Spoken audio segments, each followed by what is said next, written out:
Sir வணக்கம். வணக்கம் sir. அதாவது ஒரு 3 நாட்களாக ம். தமிழகம் ஒரு நிகழ்விற்கு பிறகு சோசியல் மீடியாவும் சரி, பொது சமூகமும் சரி, நிறைய விஷயங்களை குறிப்பாக ஒரு இளைஞர் படுகொலை செய்யப்பட்டிருக்கிறார். அந்த படுகொலையை தொடர்ந்து அது ஆணவ படுகொலை அப்படின்ற மாதிரியான முத்திரை குத்தப்பட்டு அ விவாதிக்கப்படுகிறது. இந்த கவின் படுகொலை, அதை ஆணவ படுகொலை அப்படின்னு சொல்லலாமா? நீங்க ஒரு வழக்கறிஞர். சார் சட்டப்படி அவங்க என்ன சொல்றாங்கன்னு பார்த்தீங்கன்னா, பட்டியல் சமூக இளைஞர்கள காதல் பிரச்சனையிலயோ, திருமண பிரச்சனையிலயோ கொலை பண்ணிட்டாங்க அப்படின்னா, இது வந்து ஆணவ படுகொலை அப்படின்னு சித்தரிக்கிறாங்க.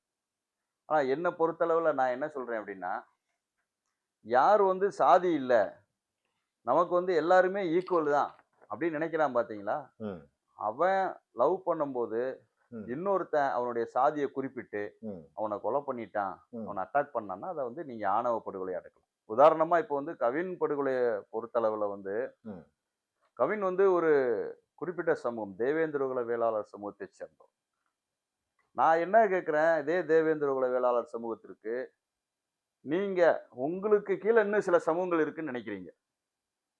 அப்ப அந்த சமூகத்துல உங்களால் உங்களுடைய ஒரு பொண்ண கட்டி குடுத்து, அத வந்து நீங்க ஏத்துக்கிறீங்களா? அவங்கள நீங்க சமமா பார்க்கிறீங்களா? அப்படி இருக்கும்போது, ஒருவேளை அவங்களுடைய சமூகத்துல ஒரு ஒரு ஆண் வந்து உங்களுடைய சமூகத்துல ஒரு பெண்ண அவங்க வந்து லவ் பண்றாங்க, இல்ல திருமணம் பண்றாங்கன்னு வைங்க. நீங்க கொலை பண்ணீங்கன்னா, அதை மட்டும் ஏன் ஆணவ படுகொலை இல்லன்னு சொல்றீங்க? இதே சம்பவம் திருநெல்வேலியில் நடந்திருக்கு. இது நடந்திருக்கு. கொஞ்ச நாளைக்கு முன்னாடி கூட நடந்தது சார். ஆமா, ஆனா உண்ம. நான் என்ன சொல்றேன் அப்படின்னா, எவன் சாதி இல்லன்னு சொல்றானோ, எல்லாருமே ஈக்குவல்ன்னு சொல்றானோ, அவன் ஒருத்தர காதலிக்கும்போது, அவன சாதி அடிப்படையில யாராவது கொன்னா அது எந்த சமூகமா இருந்தாலும் சரி, அவன கொன்னாங்கன்னா, அத ஆணவ படுகொலைன்னு சொல்லணும் சார். ம். அத விட்டுட்டு, எல்லா சமூகமும் அவனுக்கு கீழ ஒரு சமூகம் இருக்குன்னு நெனச்சுக்கிறேன். எனக்கு கீழ ஒரு சாதி இருக்கு அப்படின்னு நெனைக்கிறேன். அந்த சாதியில அவன் பொண்ணு குடுக்க மாட்டேங்கான். பொண்ணு எடுக்க மாட்டேங்கான். அப்படி இருக்கும்போது, எல்லாருக்குமே அவங்கவங்க ஒவ்வொரு ஸ்டேஜ்ல வந்து ஆணவமா தான் இருக்கான். அப்படிங்கும்போது, இத வந்து ஆணவ படுகொலைன்னு சொல்ல முடியாது. அதுவும் இல்லாம வந்து இந்த 2 குடும்பங்களுமே, ம். இந்த கவினுடைய குடும்பமும், சுர்ஜித் குடும்பமும் வந்து, ம். இவங்க தூத்துக்குடியில ம். அந்த பையன் 9வது, 10வது படிக்கும்போது, இந்த பொண்ணு அங்க படிச்சிருக்காங்க பிரைவேட் ஸ்கூல்ல. ம். அங்க பக்கத்துல பக்கத்துல இருந்திருக்காங்க. நல்லா பழகிட்டு தான் இருந்திருக்காங்க. ஒருத்தருக்கு ஒருத்தர் வந்து சாதி வேறுபாடு இருந்தா இவங்க பழகியிருக்கவே மாட்டாங்க. பேசியிருக்கவே மாட்டாங்க. ஆக இது ஆணவ படுகொலைன்னு சொல்றது தவறு. இது ஒரு காதல் பிரச்சனை. அதுதான் உண்மை. ஒரு தனிப்பட்ட 2 குடும்பங்களுக்குள்ள நடந்த பிரச்சனை. இது காதல் பிரச்சனையே தவிர, இது வந்து ஆணவ படுகொலை கிடையாது. இப்ப இந்த அதாவது என்ன சொல்றாங்கன்னா, பிரஷர் ஜஸ்டிஸ் அப்படின்னு சொல்றாங்க இல்லையா? Pressure justice. ஆ. எஸ். இந்த வழக்க அதற்கு தொடர்புபடுத்த முடியுமா? ஆமா சார். இந்த இது வழக்குல என்ன நடந்திருக்குன்னு பார்த்தீங்கன்னா, இந்த சம்பவம் நடந்துருது சார். ம். இந்த சம்பவம் நடந்த உடனேயே கேமரா போலீஸ் செக் பண்றாங்க. இந்த பையன் மட்டும் போனதாக தெரிகிறது. இந்த பையன அவங்க அப்பாவே போய் ஹேண்ட் ஓவர் பண்ணிடுறாரு. இந்த பையன் சம்பவம் வந்து இந்த பிரச்சனைக்கு பின்னாடி அவங்க அப்பாவே போய் ஹேண்ட் ஓவர் பண்ணதா சொல்றாங்க. அப்ப அந்த சமயத்துல அவங்க கேமரா செக் பண்ணி இந்த பையன் தான் போயிருக்கான்றத உறுதி பண்ணிட்டு, இந்த பையன் மேல வந்து எஃப்ஐஆர் போடுறாங்க. அப்படி போடும்போது அங்க வந்து ஒரு 10, 30 வக்கீல் போறாங்க. ஓ, ஸ்டேஷனுக்கே போறாங்களா? ஆமா. பட்டியல் சமூகத்தைச் சேர்ந்த ஒரு 10, 30 வக்கீல் வந்து இத வந்து ஒரு வேலையாவே வச்சிருக்காங்க. ஒரு குழுவா போறாங்க. போய்க்கிட்டு இம்மீடியட்டா வந்து நீங்க வந்து அவங்க அம்மா, அப்பாவ சேர்க்கணும். இவன் ஏதோ அந்த கொலைய நேர்ல பார்த்த மாரி. ம். அம்மா, அப்பாவ சேர்க்கணும். ம். அப்படின்னு சொல்லி பிரஷர் போடுறாங்க. அப்படி நீங்க சேர்க்கலன்னா, இந்த எஃப்ஐஆர்ல நாங்க கையெழுத்து போட மாட்டோம். இது ஒரு பிரஷர். அதுக்கப்புறம் பார்த்தீங்கன்னா, அவங்க ஊர்க்காரங்கலாம் போராடுறாங்க. அவங்க ஊர்க்காரங்க போராடும்போதும், இந்த மாரி அவங்க அம்மா, அப்பாவ சேர்க்கணும், கைது பண்ணணும் அப்படின்னு ஒரு பிரஷர குடுக்குறாங்க. நான் சொல்றேன் அவங்க வந்து அந்த பையன் நேரடியா போய் அவங்க அப்பா மூலமா போய் அங்க போய் சரண்டர் ஆயிடுறான். அவங்க அப்பாட்ட சொல்றேன், அவங்க வீட்டு போய் சரண்டர் பண்ணி விட்டுறாரு. என் மகன் செஞ்சது தப்புன்றாரு. ம். அப்படி இருக்கும்போது, அவங்க அம்மா, அப்பாவையும் சேர்க்கணும் அப்படின்றது வந்து எந்த வகையில நியாயம் சார்? இது வந்து மிக, மிக தவறான அணுகுமுறை. அவங்களுடைய பிரஷர் தாங்க முடியாம போலீஸ் வந்து அப்பாவி 2 பேர்த்து மேல, ம். எஸ்ஐ 2 பேர் மேல, அவங்க அம்மாவும் எஸ்ஐ, இந்த பையனும் எஸ்ஐ, அவங்க பட்டாலியன் எஸ்ஐ இவங்க மேல வந்து எஃப்ஐஆர் போடுறாங்க. அது எப்படி போட்டு சார் நியாயம்? அது எப்படி? அது செய்யக்கூடாது சார். ஆனா, புகார பொறுத்தளவுல இப்ப நான் இருக்கேன்னு வச்சுக்கங்களேன், ஒரு புகார் குடுக்குறேன்னு வைங்க. சட்டப்படி அந்த புகார வந்து வழக்கு பதிவு செஞ்சு விசாரிக்கணும். யார் மேல குடுத்தாலும் வழக்கு பதிவு செய்ய வேண்டியது. அது சட்டம். அதனால வந்து அவங்க வந்து வழக்கு பதிவு செய்யலாம். ஆனா விசாரணையில உண்மையிலே அவங்க அவங்க அம்மா அப்பாவுக்கு தொடர்பு இருந்தது, அவங்க இருந்தாங்கன்னா அவங்க நடவடிக்கை எடுக்கணும். அதுல தவறு கிடையாது. ஆனா இது வந்து பிரஷர் அடிப்படையில போட்டிருக்காங்க. அவங்க இருந்ததாக தெரியவில்லை. போலீஸ் வந்து இந்த விஷயத்துல வந்து தீர விசாரிச்சு நியாயமான நடவடிக்கை எடுக்கணும். அது வழக்கறிஞரோட பிரஷர்ல தான் இத செய்றாங்களா? வழக்கறிஞரோட பிரஷரு, ம். அவங்களுடைய உறவினர்களோட பிரஷரு, ம், ம், அந்த ம், அடிப்படையில செய்றாங்க. இந்த சம்பவத்துக்கு ஐ விட்னஸே இல்ல யாரும். அதுல ம், கேமரால வந்து அவங்க அம்மா, அப்பா யாருமே இல்ல. அவங்க அப்பா கூட வேலையில இருந்திருப்பாங்க போல இருக்கு. அவங்க ம், அப்பா அப்பதான் வந்துட்டு இருந்திருக்காருன்னு சொல்றாங்க. ம், இத போய் அவங்கள சேர்க்கிறது எந்த வகையில சார் நியாயம்? ஸோ, பிரஷர் ஜஸ்டிஸ்ன்றத வந்து திருநெல்வேலி மாநகர, மாவட்ட காவல்துறை, சவுத்ல இருக்க எல்லா காவல்துறைக்குமே இந்த பிரஷர் ஜஸ்டிஸ்ன்றது ஒரு மிகப்பெரிய ஒரு வேலையாக இருக்கிறது. அவங்க வந்து இது கவலை அளிக்கின்ற விஷயம். ம். எல்லாருமே இப்போ கொலையான உடனே அவங்க அம்மா வச்சாருங்க, அப்பா வச்சாருங்க, தாத்தா வச்சாருங்கன்னு சொல்லி இஷ்டத்துக்கு சொல்லி ஒரு போராட்டம் பண்ணோம், மறியல் பண்ணோம் அப்படின்னா, அதுல என்ன நியாயம் இருக்க முடியும்? போலீஸ்க்கு பெரிய பிரஷர் ஆயிரும். ம். அவங்களுக்கு லா அண்ட் ஆர்டர் அத மெயின்டெயின் பண்றதுக்காக வேற வழி இல்லாம எஃப்ஐஆர் போட வேண்டிய சூழ்நிலை வரதான் செய்யும். ம், ஆனா, ம், ம். இது வந்து அந்த பட்டியல் சமூக மக்களிடையே, வழக்கறிஞர்களிடையே இது வந்து அதிகமா வந்து அவங்க செஞ்சுட்டு இருக்காங்க. மத்த சமூகங்கள் வந்து அவங்களும் செய்றாங்க. ஆனா, அவங்கள போலீஸ் வந்து கேர் பண்றதில்ல. இவங்களுக்கு பெரும்பான்மையா இவங்க சட்டம் தான் வந்து இவங்களுக்கு சாதகமா இருக்கிறதுனால இந்த மாரி செய்றாங்க. பெரும்பான்மையாக இந்த அழுத்தத்தை காவல்துறை மீதே பண்றாங்க. வழக்கறிஞர்கள் தர்றாங்க. இப்ப இன்னொரு ஒரு கேள்வி என்னன்னா, கவின் அந்த பொண்ணு அவங்க 2 பேரும் உண்மையிலேயே காதலிச்சாங்களா? அந்த பொண்ணு அப்படி இல்லன்னு ஒரு ஸ்டேட்மெண்ட் போலீஸ்ட்ட குடுத்ததாக சொல்றாங்க. ஆர்டிஃபிஷியல் இன்டெலிஜென்ஸ் நெறைய வந்துட்டு சார் இப்போ. யாரு வேணாலும் யாரு கூட இருந்த மாரி ஃபோட்டோ எடுக்கலாம், வீடியோ எடுக்கலாம். யாரு வேணாலும் எப்படி வேணாலும் அத வந்து மாற்றலாம். முகத்த மாத்துறாங்க. நமக்கு எது ஒரிஜினல், எது டூப்ளிகேட்ன்னே தெரியல.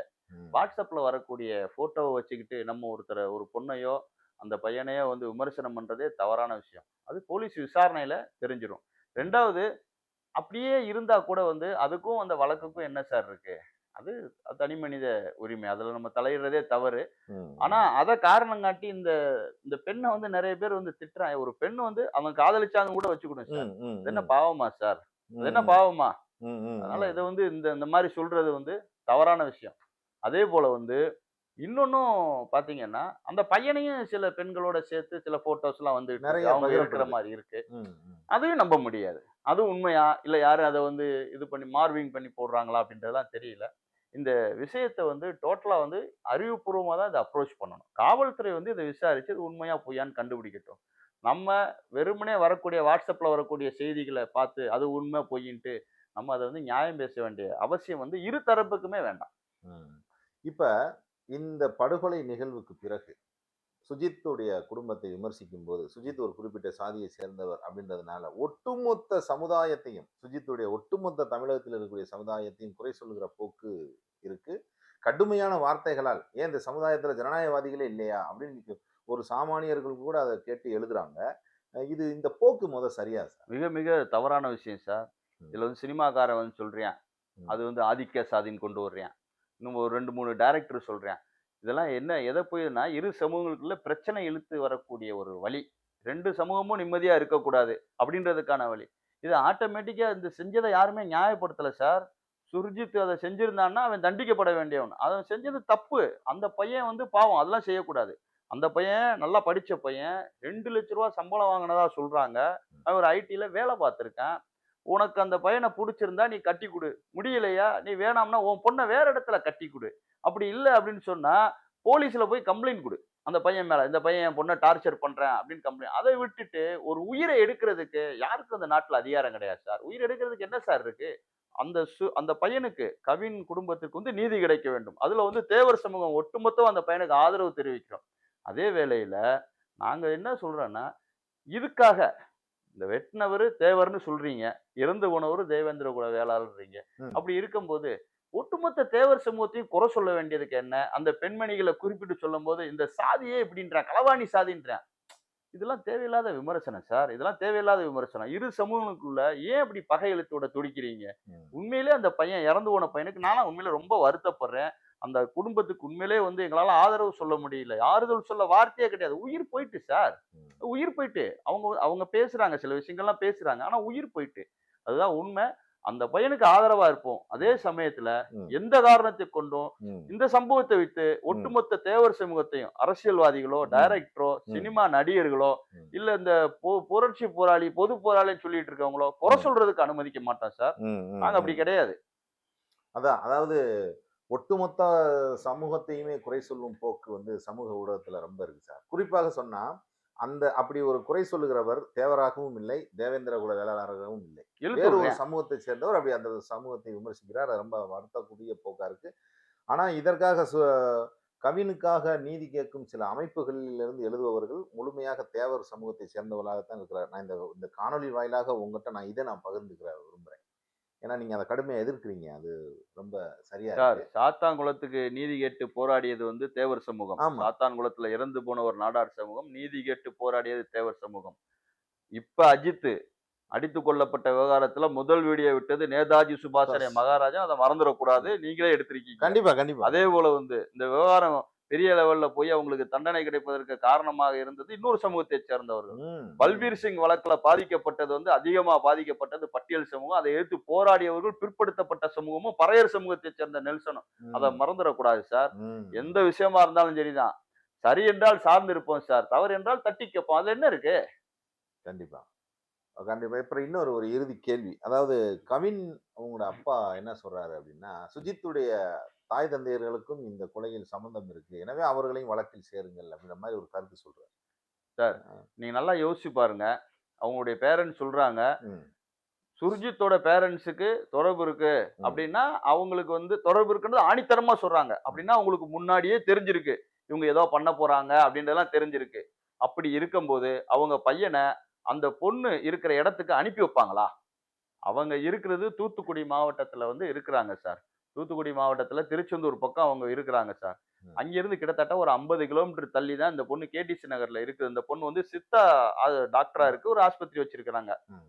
இந்த பொண்ணுட்ட அவங்க உறவினரை கூட்டு போகும்போது, அவன் உன்னைய கொலை செய்யற மூட்ல இருக்கான். அவங்க ஃபேமிலி இதுக்கு சப்போர்ட் பண்றாங்க. அப்பா, அம்மாலாம். அப்படி இருக்கும்போது நீ அங்க போகாதன்னு தானே சொல்லியிருப்பாங்க. கண்டிப்பா. எப்படி போக சொல்லியிருப்பாங்க? நீ யோசிச்சு பார்க்கணும். இது வந்து பையன் இறந்துட்டான். பையன் இறந்ததுனால ஆற்றாமையில எல்லா பேரண்ட்ஸும் சொல்றதுதான். அவங்கள எல்லாத்தையும் தண்டிக்கணும்னு சொல்றதுதான். அவரு கூட ஒரு பேட்டியில சொல்றாரு. அந்த பொண்ணையும் வெட்டி இருக்கணுன்றாரு. தவறான வார்த்தை சார்.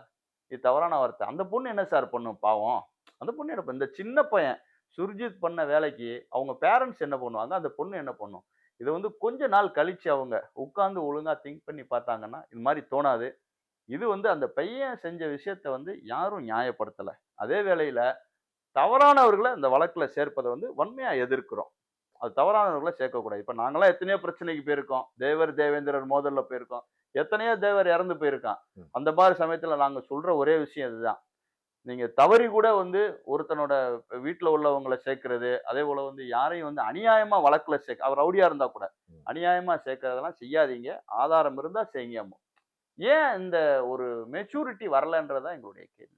தொடர்ந்து இந்த சமூகத்துக்கான அதாவது அதாவது இப்படி ஒரு சம்பவத்தில் முக்குளத்தூர் சமுதாயம் ஈடுபட்டால் மட்டுமே அந்த குடும்பத்தையும் சேருங்கள்னு சொல்றாங்களே. அதுக்கு என்ன காரணம் சார்? வேற எதுவும் விரோத போக்கா? அது என்னன்னு தெரியல சார்.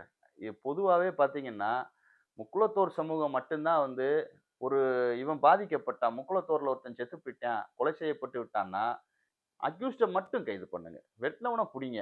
அதுக்கு காரணமானவன விசாரிச்சு அவன் காரணமா இல்லையான்றத பார்த்து செய்யுங்கன்னு சொல்றோம். ஆனா மற்ற சமூகங்கள்ல பெரும்பாலானவர்கள் எப்படி இருக்காங்கன்னு கேட்டா, ஒட்டுமொத்தமா முக்குலத்தோர் சமூகம்னாலே அவன் பேரண்ட்ஸ கைது பண்ணு, அந்த தலைவர்கள கைது பண்ணு, தொண்டர்கள கைது பண்ணு, அதுக்கு ஆதரவா இருக்கவன கைது பண்ணு. இப்படிலாம் வந்து ஒரு ஒரு தொடர்பில்லாத ஒரு விஷயத்த பேசி பெருசுபடுத்துறாங்க. எதனால் முக்குலத்தோர் சமூகத்தின் மேல இந்த விரோதம்னு தெரியல. ஒருவேளை நம்மட்ட தவறு இருந்தாலும் அது நம்ம காலப்போக்குல திருத்திக்கிடணும். இந்த தேவர் தேவேந்திரர் விரோத போக்கு கிட்டத்தட்ட இல்லை தென் மாவட்டத்தில் அப்படின்னு ஒரு கொட்டேஷன் கொஞ்ச நாளாவே பேசிட்டு வந்த சூழல்ல இப்படி திடீர்னு இப்படி ஒரு கொலைகள் நடக்கிறது. குறிப்பாக திருநெல்வேலி, தூத்துக்குடி போன்ற பகுதியில் இந்த மோதல் நடக்குது. ஒரு வழக்கறிஞராக நேதாஜி சுபாஷ் சேனை நிறுவன தலைவராக உண்மையிலேயே இளைஞர்களுக்கு என்ன சார்? சார், உண்மையிலே தேவர் தேவேந்திரர் மோதல் வந்து வெகுவாக குறைந்து விட்டது சார். இப்ப அங்கங்க நடக்கிறது எல்லாமே இந்த மாதிரி காதல் பிரச்சனை, ஏதாவது பழைய பழி, அந்த மாதிரி பழி இருக்கக்கூடிய விஷயம். அதுதான் போயிட்டு இருக்கே தவிர, புதிய மோதல்கள் வந்து எங்கேயுமே இல்ல. இணைந்து தொழில் பண்ணிட்டு இருக்காங்க. நான் மெயினா சொல்றது என்னன்னா, இரு சமூக இளைஞர்களும் குடிக்கு, கஞ்சாவுக்கு வந்து எந்த காலத்திலயும் அடிமையாயிராதீங்க. கல்வி ஒன்று மட்டும்தான் உங்களை வந்து உயர்த்தும். அத வந்து என்ன செஞ்சாலும் சரிதான். பிச்சை புகினும் கற்கைடென்று. நீங்க பிச்சை எடுத்தனாலும் படிங்க. அது ஒண்ணுதான் உங்கள வந்து ஒசத்தும். இன்னைக்கு பார்த்தீங்கன்னா, தேவேந்திர குலத்துல எத்தனையோ அதிகாரிகள் இருக்காங்க. அதிகாரிய போய் நம்ம பேர் சொல்ல முடியுமா? அதேபோல தேவர்ல எத்தனையோ பேர் அதிகாரி ஆயிட்டான். ஸோ இந்த கல்வி ஒன்று தான் உங்கள உயர்த்தும். நீங்க இன்னைக்கு வந்து நல்ல ஒரு நட்பு அடிப்படையில் நல்ல இணக்கமா வாழ்ந்துட்டு இருக்கீங்க. இந்த சின்ன சின்ன விஷயங்கள்ல இரு சமூகமும் ஒரு சமூகத்த இன்னொரு சமூகம் தாக்கி பேசாதீங்க. அந்த குடும்பம் வந்து இந்த குடும்பம். இதோட முடிச்சுக்கங்க. அந்த செஞ்ச பையனுக்கு மேல நீங்க என்ன நடவடிக்கைனாலும் எடுத்துக்கங்க. அதுல எங்களுக்கு எந்த ஆட்சேபனையும் கிடையாது. தவறான நபர்கள சொல்லாதீங்க. அதேபோல இவங்களுமே இந்த மாரி சாதாரண விஷயங்களுக்கெல்லாம், ஒண்ணு உனக்கு புடிச்சா நீ வந்து அந்த பையனுக்கு கட்டி குடுக்கணும். இல்லன்னா நீ வந்து அவன் மேல புகார் குடுக்கணும். இல்லன்னா உன் பொண்ண வேற இடத்துல கட்டிக்க. எத்தனையோ ஆப்ஷன் இருக்கு. கொலை ம். வந்து தீர்வாகாது. கொலை வந்து எந்த காலத்திலயும் தீர்வாகாது. இந்த தவறான செயல தயவு செய்து செய்யாதீங்க. அருவா, கத்தி எடுக்கிறதெல்லாம் கீழ போட்டுட்டு, அவன் அவன் வேலைய பாருங்கன்ற விஷயத்த நான் உங்களுக்கு சொல்லிக்கிறேன் சார். மிக்க நன்றி. நன்றி சார்.